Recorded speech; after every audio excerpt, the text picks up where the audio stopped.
Hello everybody, welcome to the Bean Purdue channel where we talk about testimonies and the goodness of God.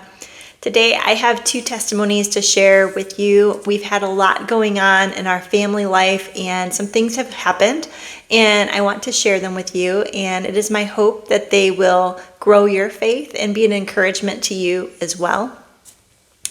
So I want to start with my daughter Ballet. She recently received news that she'd have to have 4 teeth extracted, 2 of them baby teeth, 2 of them adult teeth. And I did not want to get 4 teeth extracted if it wasn't absolutely necessary. So I asked a lot of questions and tried to see if there was any other way we could get around this. But at the end of the day, this seemed to be what needed to happen. And I asked my daughter if she, how she felt about it. And she agreed that she wanted to go through with having the teeth extracted. So we did that, and there were a lot of people that were praying for her. Her church was praying for her. Of course, we were praying for her. She was praying for herself, and we really saw the Lord move in that extraction, the way that she had this peace. She went into the dentist, and she felt peaceful even going in, and they didn't do any sedatives at all. They just did shots to numb the pain, and when she told me what happened when she was in the dentist chair, she said that she just felt this peace come over her, and that as they were doing the extractions, she said, "Mom, I just tried to think about Jesus. I tried to not even think that I was even there. I just tried to live by my spirit, not by my body, by my flesh, and just closed my eyes and went into perfect peace and just imagined that I was somewhere else. And then before I knew it, they told me that it was over." And I was like, wow, that's incredible. That's amazing. So then we got home, and because there were 4 teeth that were extracted, there was a lot of, bleeding that happened. So she had to bite down on this gauze for 3 hours until it stopped. And when it was all said and done, I asked her about her experience, and what she said just wowed me. She said, Mom, the hardest thing about it was, 1, I didn't expect there to be so much blood. And 2, when I was biting down on that gauze, she said, I wanted to sing songs of praise so bad, and I couldn't. She said, and so all I could do was put in praise music in my earbuds, but I wanted so bad to sing. It was like I could hardly contain it. She said that was so hard. That was probably the hardest thing of this whole process. And I thought about how that was really such an answer to prayer, that the hardest thing was that she couldn't sing during the procedure. And immediately it made me think of Luke chapter 19, verse 37 through 40, where it says, as soon as he was approaching near the descent of the Mount of Olives, the whole crowd of the disciples began to praise God joyfully with a loud voice for all the miracles which they had seen, shouting, "Blessed is the King who comes in the name of the Lord. Blessed, peace in heaven, and glory in the highest." Some of the Pharisees in the crowd said to him, "Teacher, rebuke your disciples." But Jesus answered, "I tell you, if these become silent, the stones will cry out." I thought about that, how Jesus was saying the stones would cry out to praise him, and how my daughter just really wanted to sing to God in that moment. And I thought it was such an answer to prayer. So prayer does work. Now the second testimony.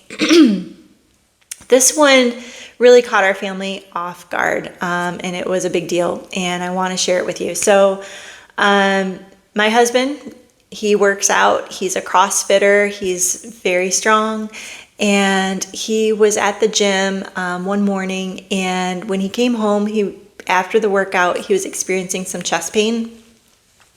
He initially thought that this pain was gas-related, so he took an antacid, and the pain went away, and he thought, oh, it was just a gas pain.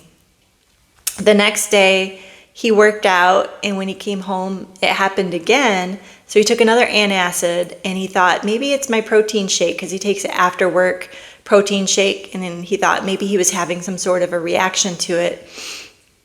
But again, when he took the antacid, the pain went away, so he thought he was fine, and he thought maybe it was just some sort of indigestion or a virus. This happened a third time. And then the fourth time, he was at the gym, and he was unable to complete his workout when the chest pain came. He hadn't even made it home. And he laid down on the floor, and he was just feeling, this weight of this chest pain. Now, hindsight 2020, should have called 911 right then, but instead he decided he was just going to walk it off. He walked around the house a little bit, and then, he walked around the gym a little bit, and then he drove home. And after that experience, he thought, this seems to be getting worse. I'm going to get this checked out. So he went to the ER, and we went to the ER together, actually. And when we got there, they started running some tests, and quickly the mood in the room changed as the test results started coming back, showing that he had a type of cardiac event take place. So the nurses alerted us and told us that he was going to be transferred and admitted to a different hospital, and that we should prepare by getting some of his things. And all this news just really shook us, because when we went in there, we were thinking virus or indigestion or some sort of stomach thing, and to find out that it was his heart was rather shocking. And I called my pastor and told him the news, had them pray, and he put it on the prayer app that they have, and immediately people in the church began to pray. They were going to transfer my husband, and they were planning to do more procedures that morning because it was already late at night. So after talking to my husband and the nurses, since he was not currently in distress, we reasoned together that I would go home and sleep and take care of the kids and come back and meet him at the hospital in the morning to do more testing.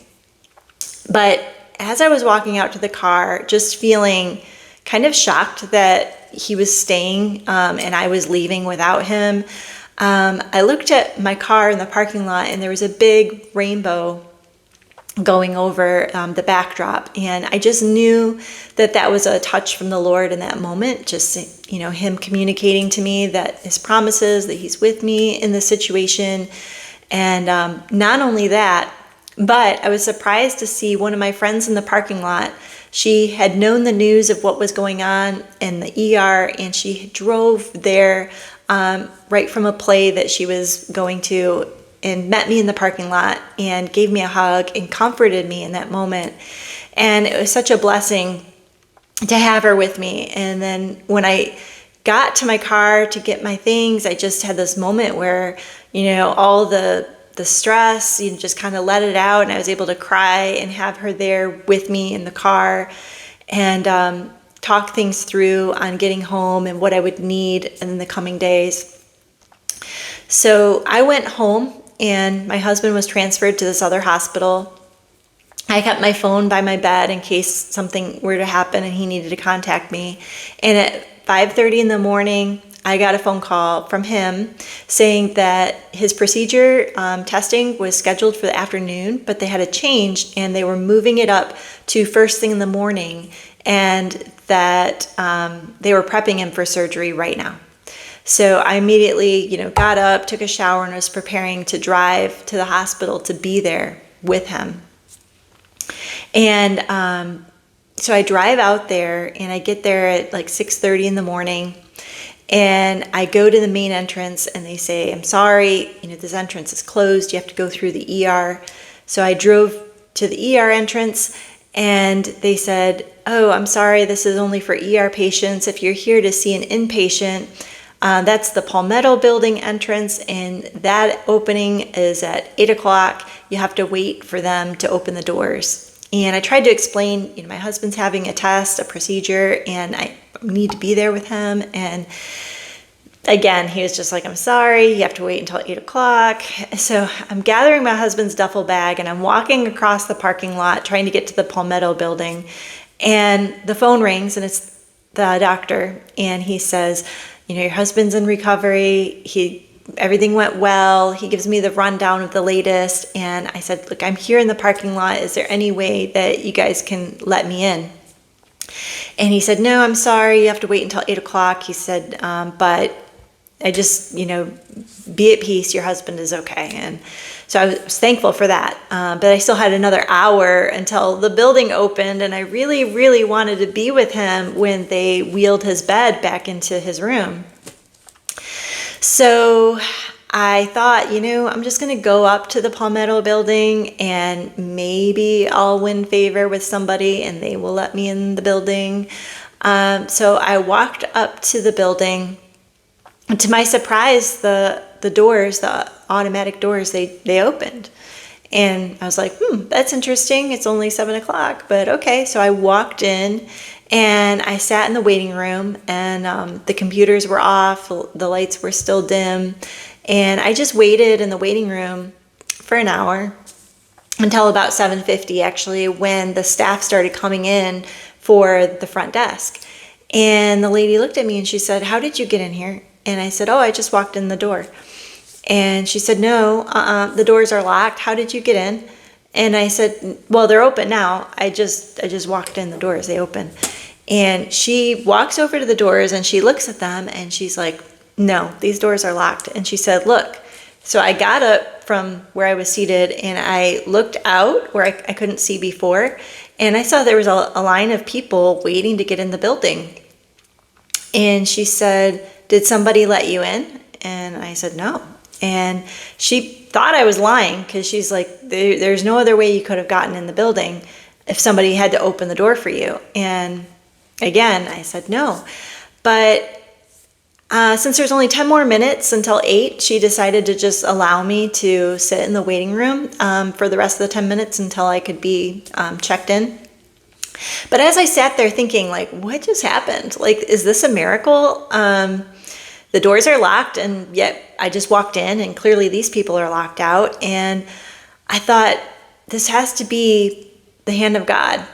But then I also thought, well, why would God do that, right? It's not like I didn't pray for it. I didn't need it. It wasn't going to speed up me getting checked in because I was still going to be checked in at 8:00.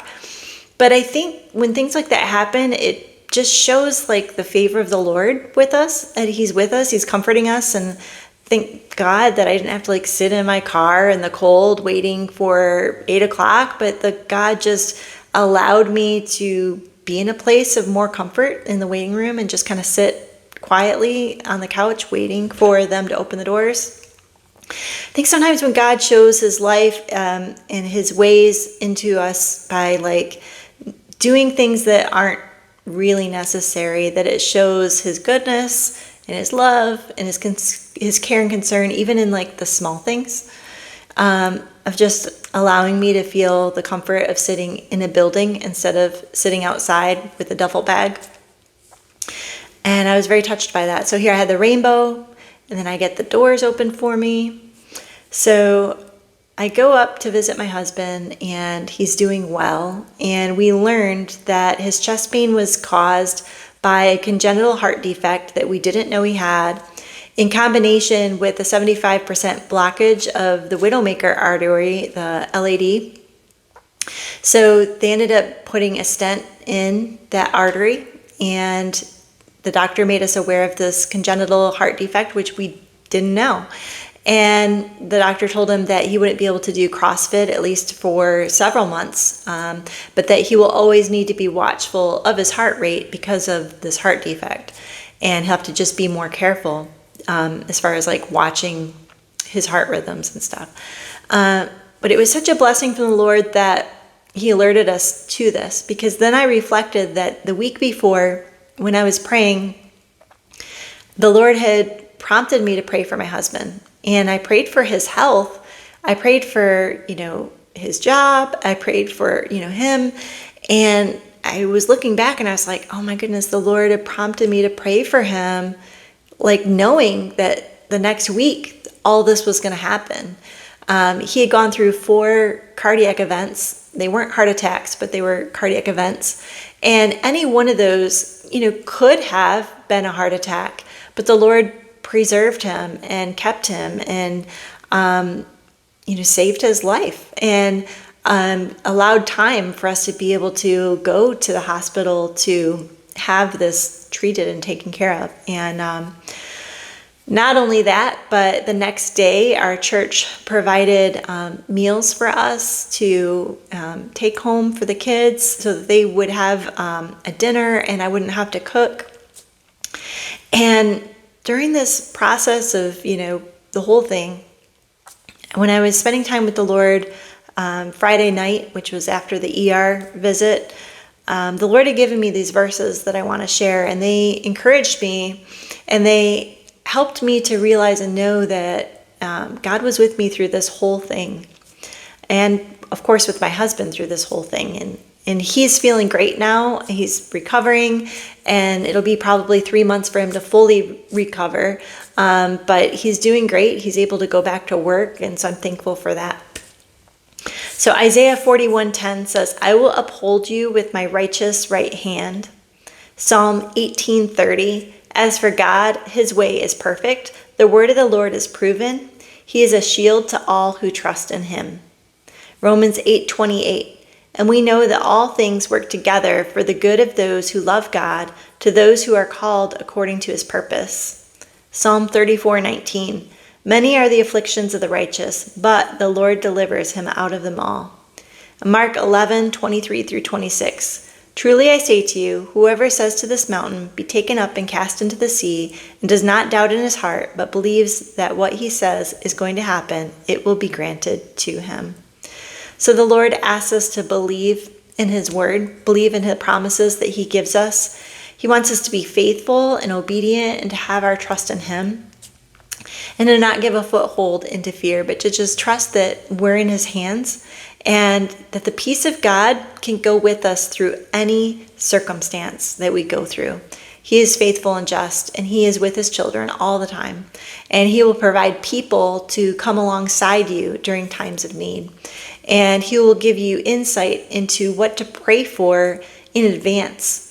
And he will show signs of his presence, like we saw with the rainbow and the open doors, and my husband's surgery getting advanced earlier in the morning than the afternoon so that he could be taken care of and then end up going home that Sunday. We thank God that he saved my husband's life. I thank God for the peace that he gave my husband and Ballet as they went through their various medical events that they had to go through. And I just can't say enough about God and his goodness. I hope that this blesses you and encourages you that the Lord is with us through any storm. Sometimes we have to go through storms, but he goes through it with us every step of the way because he is so good and he is faithful. I hope you have a great rest of the day. Thanks for listening to my story of this testimony, and I hope that you are doing well, and I will see you all next time. Thank you.